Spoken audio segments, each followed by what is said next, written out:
الحمد لله نحمده ونستعينه ونستغفره ونؤمن به ونتوكل عليه ونعوذ بالله من شرور أنفسنا ومن سيئات أعمالنا من يهده الله فلا مضل له ومن يضلله فلا هادي له ونشهد أن لا إله إلا الله وحده لا شريك له ونشهد أن سيدنا ومولانا محمدا عبده ورسوله صلى الله تعالى عليه وعلى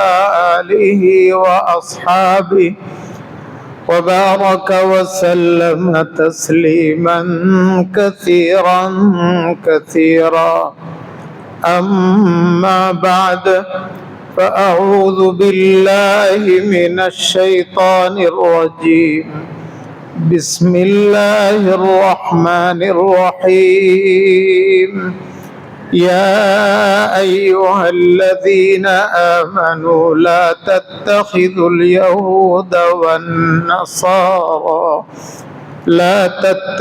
اليهود والنصارى أولياء بعضهم أولياء بعض صدق الله مولانا العظيم মহান আল্লাহ রব্বুল আলামিনের শুকর, আল্লাহ আমাদেরকে তার মহান ইবাদত জুমার নামাজ আদায়ের উদ্দেশ্যে তার ঘরে আসার তৌফিক দিয়েছেন। আলহামদুলিল্লাহ। যেই মুহূর্তে আমরা শীতাতপ নিয়ন্ত্রিত সুরম্য অট্টালিকা আল্লাহর ঘর মসজিদে শান্তির পরিবেশে নিরাপদে ইবাদত করার জন্য এসেছি, ঠিক সেই মুহূর্তে আমাদের হাজারো লাখো ভাই বোন মানবেতর জীবন যাপন করছে। তাদের ইবাদতের জন্য মসজিদ নেই, তাদের একটু স্থির হয়ে অবস্থান করার জন্য কোনো ছাদ নাই, এবং কাপড় দিয়ে তেরপাল দিয়ে টানানো নিরাপদ তাঁবুও নাই। আমরা যারা রোজা রাখিনি, আজকে অনেকে 6 রোজা রেখেছেন, তারা সকাল থেকে নাস্তা করেছি, চা পান করেছি, পানি খেয়েছি। আমাদের কিছু ভাই কিছু বোন, লাখো ভাই বোন এবং শিশু নারী, তারা কয়েকদিনে 1 ফোঁটা পানিও পায় নাই। এবং এই কথাটা আক্ষরিক অর্থেই সত্য।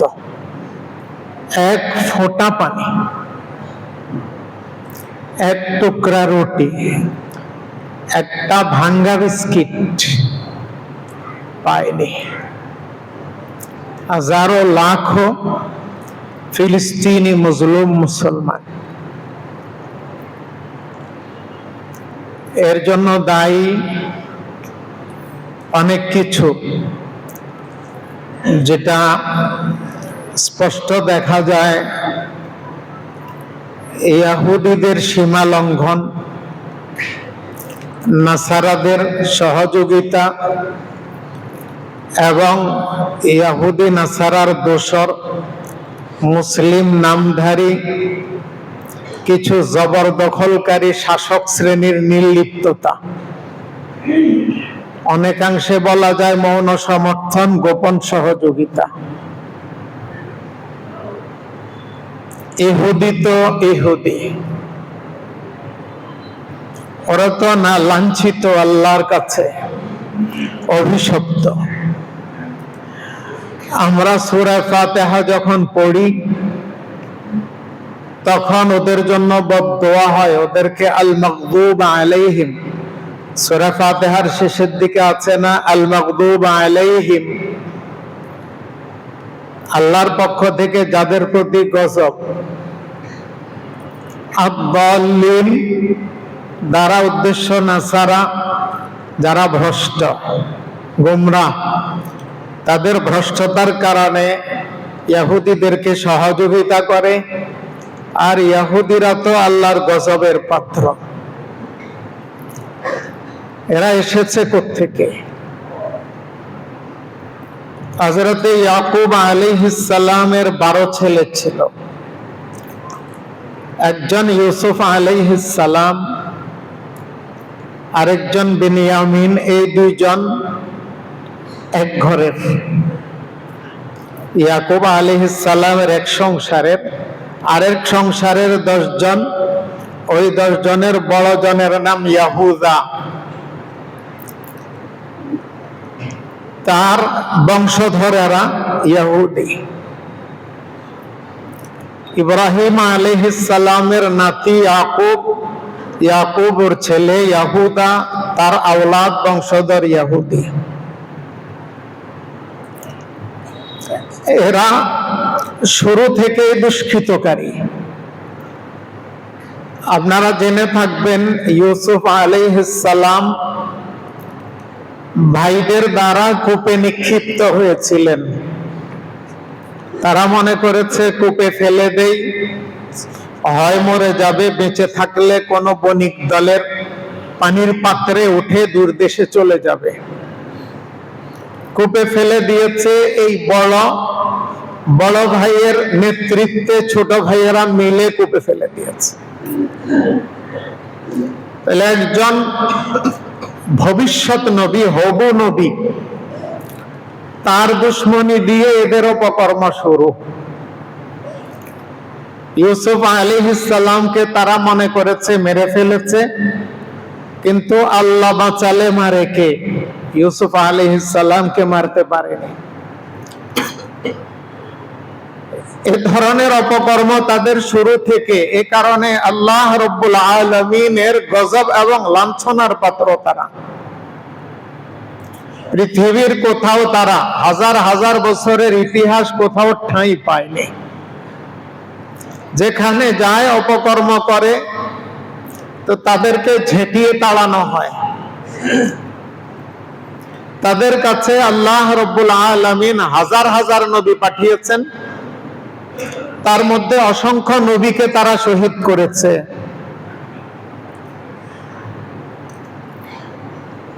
হযরত জাকারিয়া আলাইহিস সালামকে করাত দিয়ে কেটে দ্বিখণ্ডিত করেছে ইহুদিরা। বুঝেন ইহুদিদের চরিত্র। ইয়াহইয়া আলাইহিস সালামকে শহীদ করে দিয়েছে ইহুদিরা। কোরআনে কারীমে আছে ওয়াকাতলিহিমুল আম্বিয়া বিগাইরি হাক্কিন, অন্যায়ভাবে অনেক নবীকে তারা হত্যা করেছে। আব্দুল্লাহ ইবনে মাসউদ রাদিয়াল্লাহু তাআলা আনহুর এক বর্ণনা মতে একদিনে 350 নবীকে হত্যা করেছে। তখন তো এলাকাওয়ারি নবী ছিল। একদিনে 350, সোজা কথা। এদের নাম ইহুদি। দাউদ আলাইহিস সালামের যুগে ইহুদিদের একটি সম্প্রদায়কে আল্লাহ বানরে পরিণত করেছেন। ইযা ইয়াদুনা ফিস সাবতি ইয তাতিহিম হিতানুহুম ইয়াওমা সাবতিহিম শুরআন ওয়া ইয়াওমা লা ইয়াসবিতুনা লা তাতিহিম। মৎস্য শিকারী ছিল তারা, সমুদ্রের উপকূলে বসতি। শনিবার ছিল তাদের পবিত্র দিন। মাছগুলো কুলের কাছে এসে ভিড়ে। আজকে ইবাদতের দিন, মাছগুলো এখানে এসে থাকে, তো তারা শিকার করে। আল্লাহ নির্দেশ দিলেন দাউদ আলাইহিস সালামের মাধ্যমে, বলে দাও শনিবারে মাছ শিকার চলবে না, আজকে পবিত্র দিন। তো তারা শনিবারে শিকার করে না, কি করে? শনিবারে মাছ জমা হলে বেড়া দিয়ে রাখে, রবিবারে শিকার করে। এই চালাকির কারণে আল্লাহ রাব্বুল আলামিন বললেন, কোন কিরাদাতান খাসিইন, নিকৃষ্ট বানরে পরিণত হও।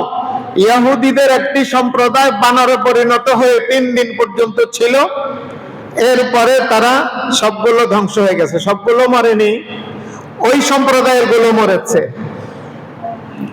যারা মাছ শিকার করেছে তারা মরেছে, যারা মাছ শিকারে বাধা দিয়েছে, শনিবারে বেড়া দিতে বাধা দিয়েছে, তারা বেঁচে রয়েছে, কিন্তু তারাও তো ইহুদি।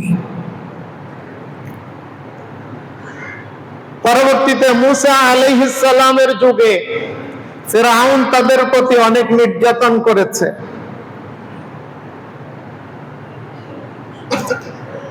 ফিরআউনের কবল থেকে যখন নিস্তার পেয়েছে, লোহিত সাগর পাড়ি দিয়ে চলে গিয়েছে ফিরআউন 6.5 লক্ষ সৈন্য সহ, মুসা আলাইহিস সালামের বদদুয়ায় ডুবে মরেছে। এবার নদীর ওপারে গিয়ে তারা নিরাপদ হওয়ার পরে তারা মুসা আলাইহিস সালামকে বলে, আমাদের জন্য প্রতিমা নির্মাণ করেন, আমরা পূজা করব। قالوا يا موسى اجعل لنا إلها كما لهم آلهة।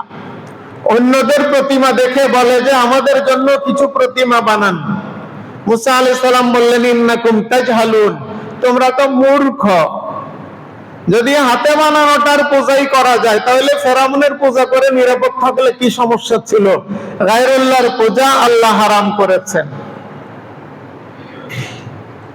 নিরাপদ হওয়ার পরে বলে মুসা, আল্লাহকে বললেন আমাদের জন্য বিধান দিতে, আসমানি কিতাব দিতে। মুসা আলাইহিস সালাম আল্লাহর কাছে দোয়া করলেন। আল্লাহ রাব্বুল আলামিন মুসা আলাইহিস সালামকে বললেন, আপনি আসেন, তুর পাহাড়ের পাদদেশে আসেন, আপনাকে কিতাব দেব। ওয়া'আদানা মুসা 30 লাইলাতান, আল্লাহ 30 দিনের জন্য আসতে বললেন। ওই 30 দিন মুসা আলাইহিস সালাম রোজা রাখলেন। মুসা আলাইহিস সালামের রোজা রাখার পরে তার মুখের যে দুর্গন্ধ, রোজা রাখলে এক ধরনের গ্যাস হয় না, দুর্গন্ধ শব্দ প্রত্যাহার করলাম, নবী তো রোজার কারণে মুখ থেকে যে একটা ঘ্রাণ বের হয়েছে, আল্লাহর এটা পছন্দ। লাখালুফু ফামিস সাইম আতিয়াবু ইনদাল্লাহি মির রিহিল মিস্ক, হাদিসে আছে রোজাদারের মুখের গন্ধ আল্লাহর কাছে মিশক আম্বরের ঘ্রাণের চাইতে ভালো, প্রিয়। এবার আল্লাহ রাব্বুল আলামিন বললেন, মুসা আরো 10 দিন রোজা রাখেন। ফাতমামনাহা বিআশরিন, কুরআন বলে মুসা আরো 10 দিন দিয়ে 40 দিন পূর্ণ করলেন। 40 দিন পরে তাওরাত কিতাব নিয়ে গেলেন বসতিতে, গিয়ে দেখেন ইন্না লিল্লাহি ওয়া ইন্না ইলাইহি রাজিউন। মুসা আলাইহিস সালামের অনুপস্থিতিতে তারা কিছু স্বর্ণ টর্ণ গহনাপত্র গলিয়ে একটা গোবাছুর তৈরি করেছে। তৈরি করে এটার মধ্যে এক ধরনের মাটি দিয়েছে, গোবাছুর এটা হাম্বা হাম্বা করতে শুরু করেছে। সেখানে সামেরি নামে এক লোক এই অপকর্মে নেতৃত্ব দিয়েছে। সে বলে যে মুসা কোথায়, আল্লাহর সাথে কথা বলতে গিয়েছে। আরে আল্লাহ তো গরুর ভিতরে ঢুকছে, নাউজুবিল্লাহ।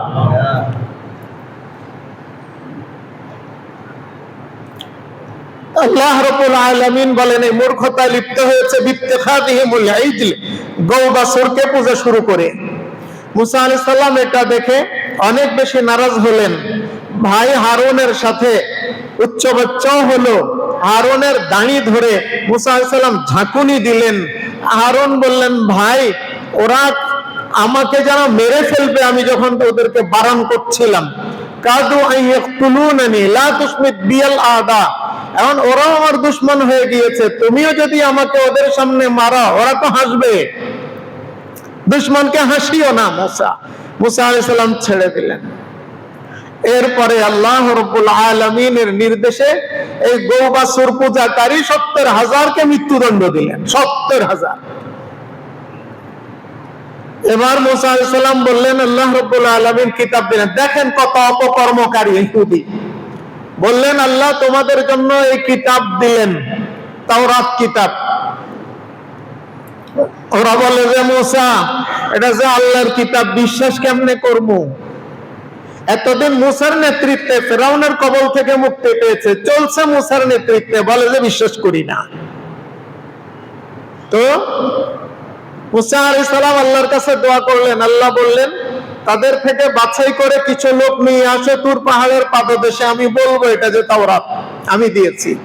ওয়াখতারা মুসা মিন কওমিহি 70 রাজুলান লিমিকাতিনা। আল্লাহ বলেন, মুসা 70 জনকে বাছাই করে নিলেন।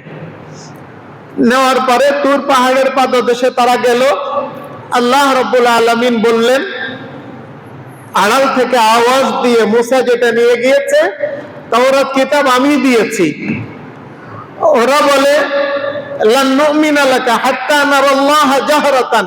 আওয়াজে না শুনেছি, মুসা বিশ্বাস করি না, আল্লাহরে সরাসরি দেখলে বিশ্বাস করব। ফাআখাযাতহুমুস সাইকা। তখন আল্লাহ রাব্বুল আলামিন গোসায় এসে বজ্রপাত দিয়ে 70টাকে ধ্বংস করে দিলেন। আল্লাহ রাব্বুল আলামিন ধ্বংস করার পরে মুসা আলাইহিস সালাম পেরেশান হয়ে গেলেন। লোকালয়ে গেলে ওরা বলবে, মুসা আমাদের লোকগুলাকে কোথায় নিয়ে হত্যা করে এসেছে। ওরা তো বিশ্বাস করবেই না, বরং আমাকে মেরে ফেলার চেষ্টা করবে। এবার আল্লাহর কাছে দোয়া করলেন, আল্লাহ রাব্বুল আলামিন তাদেরকে আবার জীবিত করে দিলেন। এবার বলে যে ঠিক আছে, আমরা বিশ্বাস করেছি আল্লাহর কিতাব। গিয়ে বলে যে এটা আল্লাহর কিতাব, আল্লাহ বলেছেন যা পারো মানো, যা না পারো মানবা না, এটার নাম ইহুদি। এবার তাওরাত কিতাব তারা যেটা মনে করে ওটা মানতে চায়, যেটা একটু কঠিন মনে করে ওটা মানতে চায় না। আল্লাহ রাব্বুল আলামিন তুর পাহাড়কে তাদের উপর উঠিয়ে ধরলেন। ওয়ারাফানা ফাওকাহুমুত তুর। তুর পাহাড়কে উঠিয়ে ধরলেন, একদম পিষে শেষ করে দেব। এবার বলে যে রব্বুল আলামিন মানব। এরকম করেছে মুসা আলাইহিস সালামের সাথে। মুসা আলাইহিস সালাম লাজুক প্রকৃতির ছিলেন। তিনি গোসল করতেন, লোকেরা গোসল করে একসাথে গিয়ে পুকুরে নামে। ওই কারা কারা বিভিন্ন স্নান করে যে নারী পুরুষ একসাথে উলঙ্গ অর্ধ উলঙ্গ হয়ে ওইরকম করে। মুসা আলাইহিস সালাম লোকচক্ষুর অন্তরালে গোসল করেন, কারো সামনে শরীর থেকে কাপড় খোলেন না। এরা বলে নিশ্চয় মুসার ভিতরে কোনো দোষ আছে। কেউ বলে এক শিরা, কেউ বলে ভিতরে অন্য কোন রোগ, এজন্য কাপড় খোলে না। আল্লাহর নবীর ব্যাপারে এরকম গুমান করবে, মন্তব্য করবে, আল্লাহ এটা পছন্দ করেন না। একদিন মুসা আড়ালে গিয়ে গোসল করছেন, পাথরের উপরে কাপড় রেখে পানিতে নেমে গোসল করছেন যেখানে কেউ নাই। মুসা আলাইহিস সালাম গোসল করে উঠলেন, পাথর কাপড় নিয়ে দৌড় মেরেছে। মুসা আলাইহিস সালাম বলেন, ফাউবি হাজার, ফাউবি হাজার, এই পাথর আমার কাপড় দে, আমার কাপড় দে, তুই কোথায় যাস, কাপড় দে। পাথর দৌড়ে গিয়ে লোকজনের সামনে গিয়ে থেমেছে, মুসা দৌড়ে গিয়ে ওখানে গিয়ে এরপরে কাপড় হাতে নিয়েছেন। এই ফাঁকে লোকজন মুসাকে দেখে ফেললো এবং বলল যে ও মুসা তো আসলে অসুস্থ না, সুস্থ। মুসা আলাইহিস সালাম রাগে কাপড় পরে হাতে লাঠি দিয়ে পাথরকে পিটিয়ে চূর্ণ চূর্ণ করে ফেলেছেন। আল্লাহ রাব্বুল আলামিন কোরআনে বলেছেন, লা তাকুনু কাল্লাযীনা আযাউ মূসা ফাবাররাআহু আল্লাহু মিম্মা ক্বালু। এই মুসলমানেরা ওই ইহুদিদের মতো তোমরা হয়ো না যারা মূসাকে কষ্ট দিয়েছে। তারা যে অপবাদ দিয়েছে, আল্লাহ রাব্বুল আলামিন মূসাকে সেই অপবাদ থেকে পবিত্র করলেন এইভাবে, যেটা বর্ণনা দিলাম। মূসা আলাইহিস সালামের সাথে এইভাবে আরো কত রকমের খারাপ আচরণ করেছে।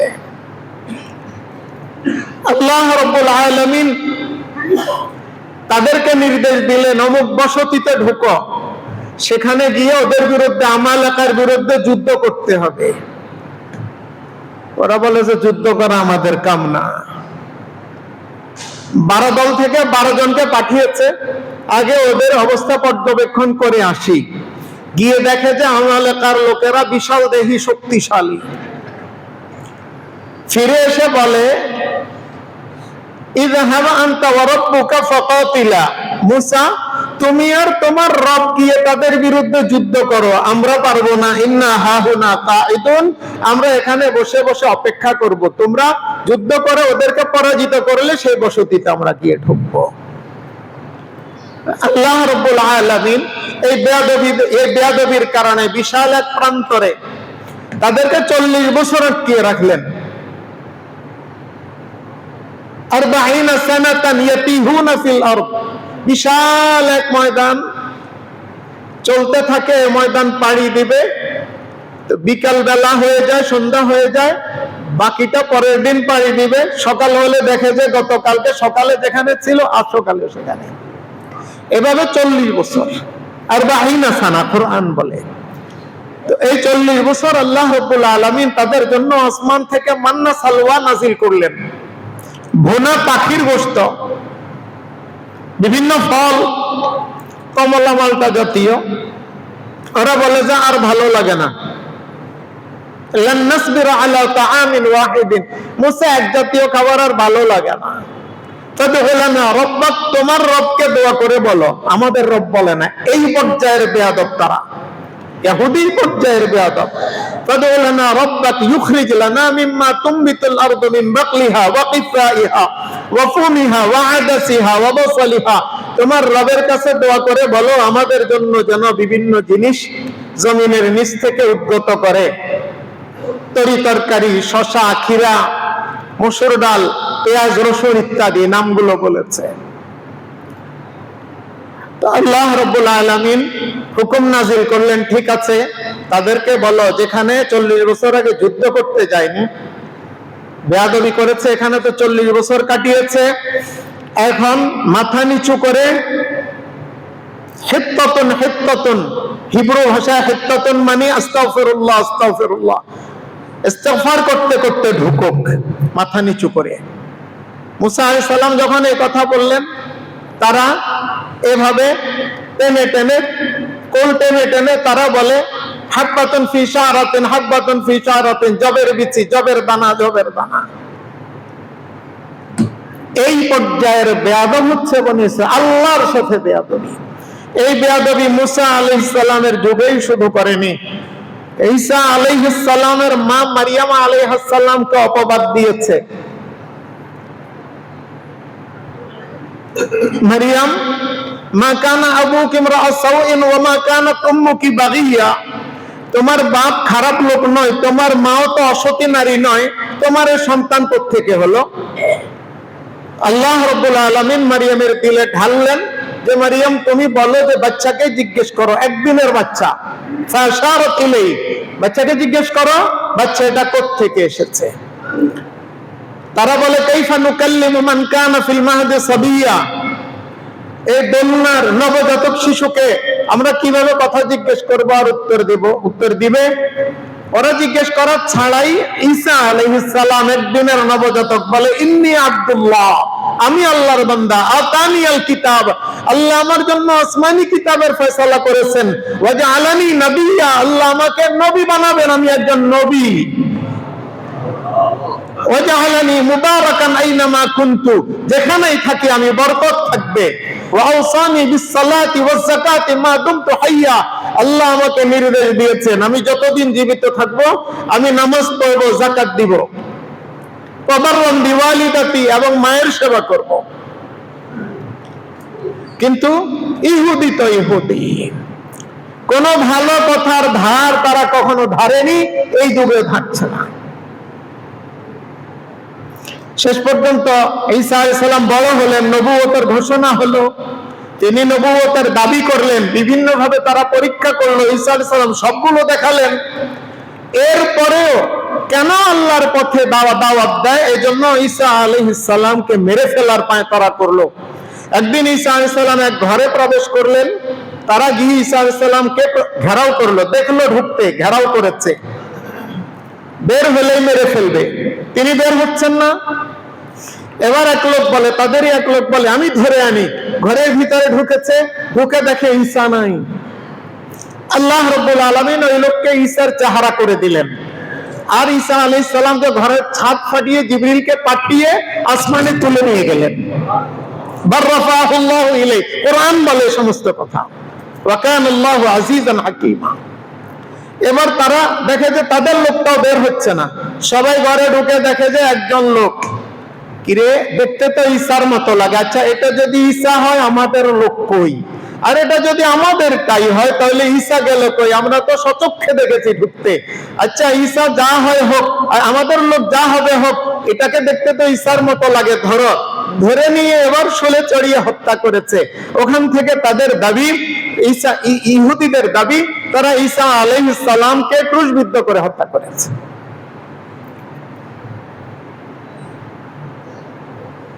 আল্লাহ রাব্বুল আলামিন বলেন, ওমা কাতালুহু ওমা সালাবুহু ওয়ালাকিন শুববিহা লাহু। ঈসাকে তারা হত্যা করতে পারেনি, শুলে চড়াতে পারেনি, তাদের জন্য ধাঁধা সৃষ্টি করে দেওয়া হয়েছে, তারা বিভ্রান্তিতে পড়েছে। ওমা কাতালুহু ইয়াকিনান, তারা ইয়াকিন নিশ্চিত ঈসাকে হত্যা করতে পারেনি। বাররাফাহুল্লাহু ইলাইহি, বরং আল্লাহ তাকে তার কাছে উঠিয়ে নিয়ে গেলেন। ঈসা আলাইহিস সালাম আসমানে আছেন, আলহামদুলিল্লাহ, জীবিত আছেন। তো খ্রিস্টানেরা এটার জন্য শোক পালন করে। তারা ওই যে ক্রুশ গলার মধ্যে ঝুলায়, কারো কারো মতে টাইয়ের, নেক টাইয়ের যে আকৃতি, এটা ক্রুশ থেকে আসা, এটা আমি নিশ্চিত নই, বাকি কারো কারো মতে। বাকি খ্রিস্টানেরা তাদের কেউ মরলে কোট প্যান্ট টাই পরিয়ে কবর দেয়, এটা কিন্তু সত্য। সুতরাং কেউ টাই পরতে অভ্যস্ত থাকলে না পরলে অসুবিধা কি?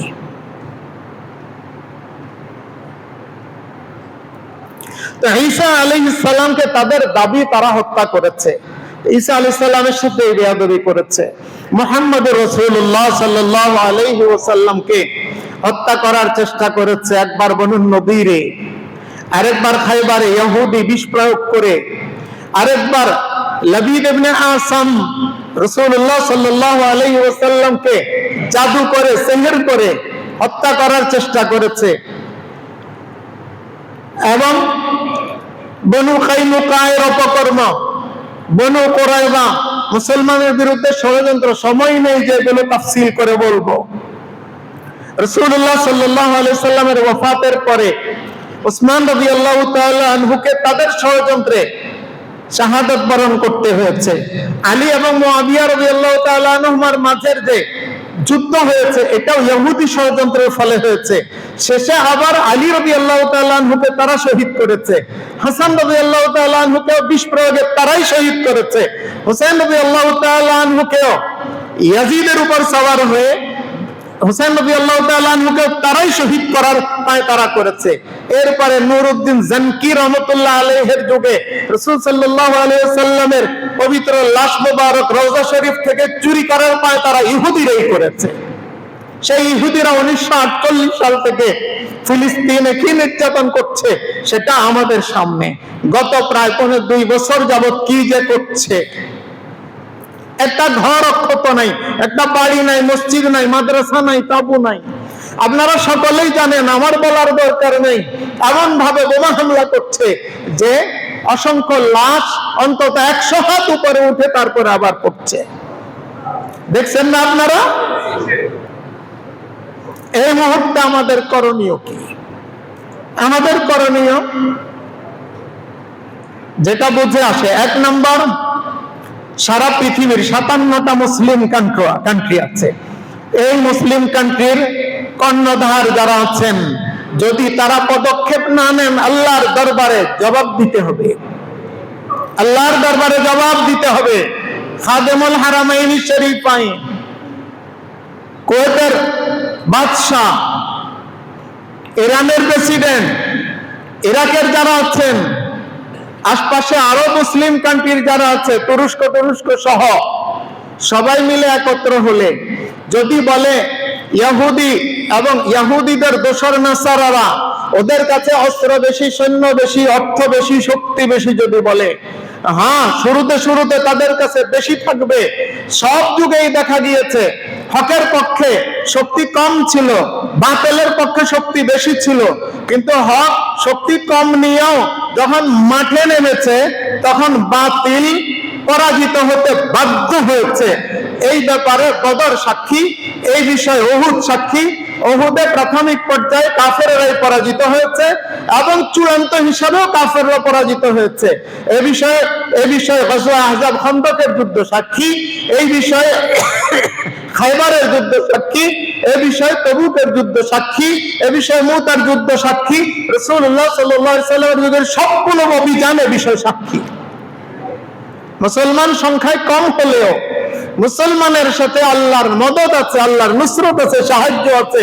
মুসলমান যদি তার সবটুকু ব্যয় করে, যেখানে গিয়ে তার সবটুকু ব্যয় করা শেষ, সেখান থেকে আল্লাহ রাব্বুল আলামিনের পক্ষ থেকে ফেরেশতা, ওয়ালাকাদ নাসারাকুমুল্লাহু বিবদরিন ওয়া আনতুম আযিল্লা ফাত্তাকুল্লাহা লাআল্লাকুম তাশকুরুন ইয তাকুলু লিল মুমিনিনা আলা ইয়াকফিয়াকুম আন ইউমিদ্দাকুম রাব্বুকুম বিসালাসাতি আলাফিন মিনাল মালাইকাতি মুনজালিন বালা ইন তাসবিরু ওয়া তাত্তাকু ওয়া ইয়াতুকুম মিন ফাওরিহিম হাযা ইউমদিদুকুম রাব্বুকুম বিখামসাতি আলাফিন মিনাল মালাইকাতি মুসাওwimin। কোরআনে কারীমে শুধু তাওহীদ আর রিসালাতের কথা নাই, এই কথাগুলো আছে ইহুদের বিরুদ্ধে, নাসারার বিরুদ্ধে, পত্তলিকদের বিরুদ্ধে, মুসলমানদের বিরুদ্ধে যারা ষড়যন্ত্র করে তাদের বিরুদ্ধে। মুসলমানেরা যদি ঐক্যবদ্ধভাবে নামে, প্রথমে তাদের বাহ্যিক শক্তি কম হলেও এক পর্যায়ে, চূড়ান্ত পর্যায়ে বিজয় মুসলমানদেরই হবে। এজন্য আমরা বিশ্ব মুসলিম নেতৃবৃন্দকে আহ্বান জানাবো, সবাই ঐক্যবদ্ধ হওয়ার ডাক দেন। ইনশাআল্লাহ আমরা যার যা আছে তা নিয়ে ঝাঁপিয়ে পড়ব। রাজি আছেন না ইনশাআল্লাহ? যদি ডাক দেয়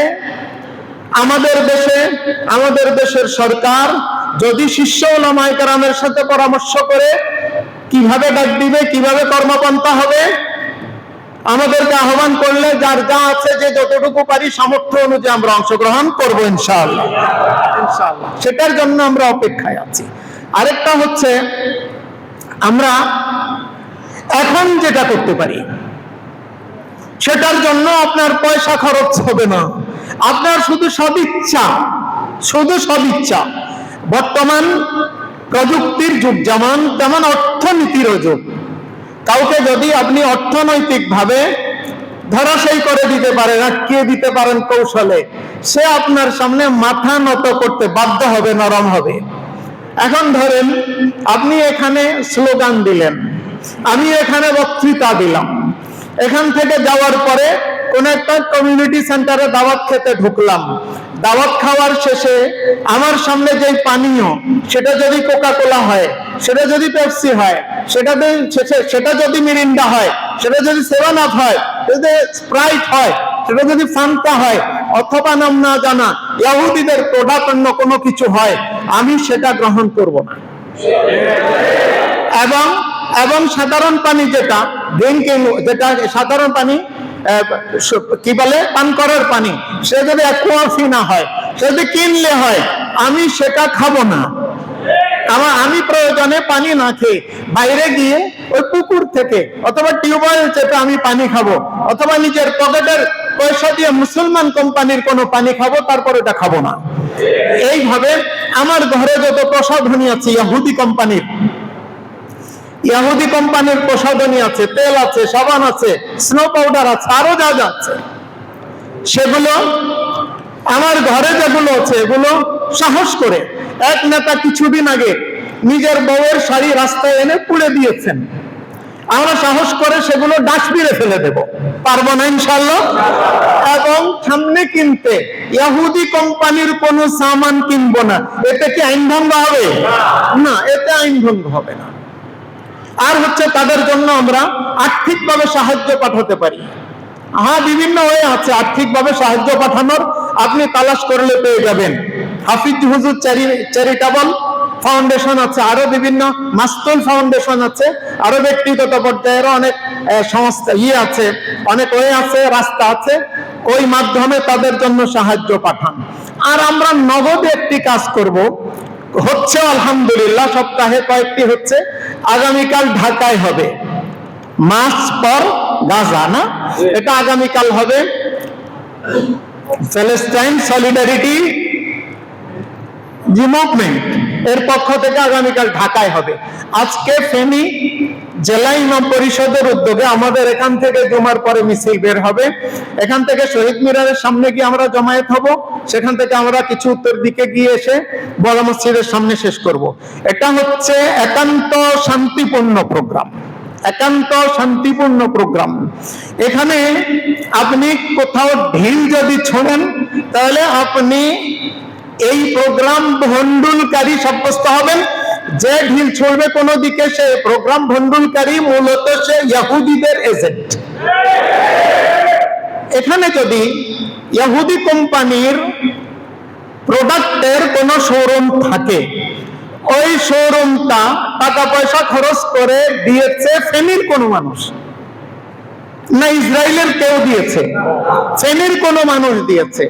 আপনি যদি ওই শোরুমে ঢিল ছোড়েন তাহলে আপনি আপনার ভাইয়ের গায়ে ঢিল ছুড়লেন, আপনি শান্তি বিনষ্ট করলেন। সিলেটে যেটা হয়েছে, সিলেটে একটা শোরুম লুট হয়েছে, আরেকটা শোরুমে ভাঙচুর হয়ে, আরেকটা হোটেলে ভাঙচুর হয়েছে। এটা তো এই দেশের মানুষের ক্ষতি করেছেন, আপনি ইসরায়েলের কি তদা করেছেন। আপনি ইহুদিদের বিপক্ষে প্রতিবাদ জানাতে গিয়ে ইহুদিদের দোষর সাব্যস্ত হয়ে গেলেন। এটা তো হতে পারে না, এটা হতে পারে না। কেউ যদি কোনো বিশৃঙ্খলা সৃষ্টি করতে চায়, যার পাশের জন কোথাও ঢিল ছুড়বে, সাথে সাথে তাকে ধরবেন এবং সাথে সাথে আইনের হাতে সুপর্দ করা হবে তাকে, একদম শান্তিপূর্ণভাবে। আমরা যদি যেই জুতা ইহুদি উৎপাদন করে ওই জুতা যদি না কিনি তাহলে তা আইন ভঙ্গ হবে না। আমরা যদি না কিনি ওই শোরুমে অন্য জুতা আনবে, সে দোকান বন্ধ করে বাড়িতে চলে যেতে হবে না, সেই জুতা আর আনবে না, সে মুসলমান কোম্পানির জুতা আনবে। আমরা যদি ওই হোটেলে না খাই তো সে সাইনবোর্ড পরিবর্তন করে মুসলমানি হোটেল দিবে। আমরা যদি প্রসাধনী না কিনি তাহলে সেই প্রসাধনী বাজারজাত করবে না, মুসলমানের প্রসাধনী বাজারজাত করবে। কোনটা করণীয় সেটা না করে যদি অন্যটা করি, আসলে আল্লাহ না করেন ভিতরে ভিতরে মিছিলের ভিতরে ইহুদি এজেন্ট ঢুকতে পারে এবং ভারতীয় এজেন্টও ঢুকতে পারে এবং সরকারকে বেকায়দায় ফেলতে চায় যে এরকম লোকও ঢুকতে পারে। তারাই উশৃঙ্খলা বিশৃঙ্খলা সৃষ্টি করার চেষ্টা করবে। যদি কেউ এ ধরনের করতে চায় তাকে সাথে সাথে পাকড়াও করবেন, ইনশাআল্লাহ তাকে আইনের হাতে সুপর্দ করা হবে। শান্তিপূর্ণ ভাবে আমরা করব, তাহলে ইনশাআল্লাহ ভালো একটা মেসেজ যাবে। এখন যদি আমরা বিশৃঙ্খলা করি আমাদের দেশের ক্ষতি হবে। সিলেটে যেদিন হামলা হয়েছে ওই দিন বাংলাদেশে বাহির থেকে বিনিয়োগকারীরা, বিনিয়োগ বোর্ডের অধীনে 50-এর অধিক কোম্পানি বিনিয়োগকারী বাংলাদেশে মিটিং করার জন্য এসেছে। বাংলাদেশ বিরোধী এজেন্ডা বাস্তবায়নকারী যারা অপচেষ্টায় লিপ্ত, তারা ওই দিন সিলেটে এগুলো ঘটিয়েছে যে বিদেশিদেরকে বোঝাবে এই দেশে বিনিয়োগ নিরাপদ না, এতে আমাদের দেশের ক্ষতি হয়েছে। সুতরাং আমরা দেশকে ভালোবাসি, দেশের ক্ষতি করব না। আমরা ইসলামকে ভালোবাসি, ইসলামের বিরুদ্ধে কোনো কাজ করব না। আমরা ফিলিস্তিনের মুসলমানদেরকে ভালোবাসি, মুসলমানদের জন্য কান্না করতে গিয়ে ইহুদিদের দোষর সাব্যস্ত হব না। আল্লাহ রাব্বুল আলামিন আমাদেরকে বোঝার তৌফিক দান করেন।